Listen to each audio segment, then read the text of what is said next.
close as evidence was presented in the death of North Korean leader Kim Jong Un's half-brother. The judge and court officials wore masks and surgical gloves. For more on the story, here is Zach DeVita. BUZZ-60. When Kim Jong Un was killed in what appeared to be a chemical weapons attack while transiting through an airport in Malaysia in February, it captured the world's attention.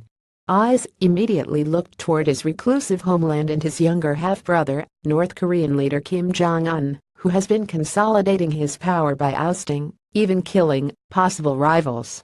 But Kim, of course, didn't kill his half-brother himself. Two women were suspected of delivering the chemicals that delivered the fatal blow. Reporter Doug Clark wanted to find out more about the two women, City Asia and Don Thai Huang. Clark spoke with PRI's The World about the challenges he encountered trying to report the story. PRI's The World. Your piece in GQ is an in-depth, thorough examination of what transpired behind the scenes in the assassination of Kim Jong Un. What made you want to dig into this story? Doug Clark. I have lived and worked in Indonesia for about 3 years. I knew many people who were migrants to Kuala Lumpur and to the other parts of Malaysia. When I saw the story about the assassination, and when I saw the broad details of Sid's life starting to emerge, I felt that something was not adding up with the portrait the media were drawing of them as very cold and calculating assassins. It seemed unlikely to me, knowing many people who had lived through Sid's circumstances and had similar levels of education and knowledge about international affairs and what was happening in the outside world. So, I decided to investigate. PRI's The World. Why did you decide to follow City Asia's footsteps as opposed to Don Thai Huang's? Doug Clark. I chose City because I am significantly more familiar with Indonesia and with the context of her life and with economic migrants from Indonesia than I was from Vietnam. I already had a lot of contacts in that region, and I speak Bahasa fluently. PRI's The World. What was the biggest challenge in trying to pull this story together, especially in trying to reconstruct events with City and her life? Doug Clark. First, what made it very helpful was there was a huge amount of CCTV footage of the attack as well as some social media presence from both women. Those gave me a launching pad. I could see exactly what happened. I could see who was involved with everything, and I could see where they had lived. So, the challenge became getting people to talk about a story they were very afraid of, then locating people who were often not excited to come forward, or who lived in fairly remote places. I went to 3 different countries. I was everywhere from the sweatshops and slums of Jakarta to the rural backwoods of Java, Indonesia, to the nightclubs and whorehouses of Kuala Lumpur.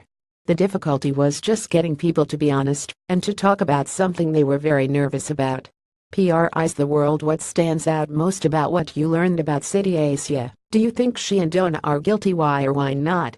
Doug Clark. From my reporting, she seemed to be as much a victim as anyone in this situation. I think North Korea's willingness to use her and then throw her away really highlights their ruthlessness and their willingness to destroy people's lives for their own power and purposes. PRI's The World. Do you believe City was duped, as she claims, or is this her defense? Doug Clark. I think it is very unlikely that she acted with intention. I would like to see the full evidence come out at trial, but I can say with confidence that I've gone deeper on this story than anyone else has, and I can also say with confidence that I think it's very unlikely that she murdered him with intention. PRI's The World. Any big, lingering questions in your mind about this case or about Sid's story? Doug Clark. I would love to learn more about some of the North Korean agents.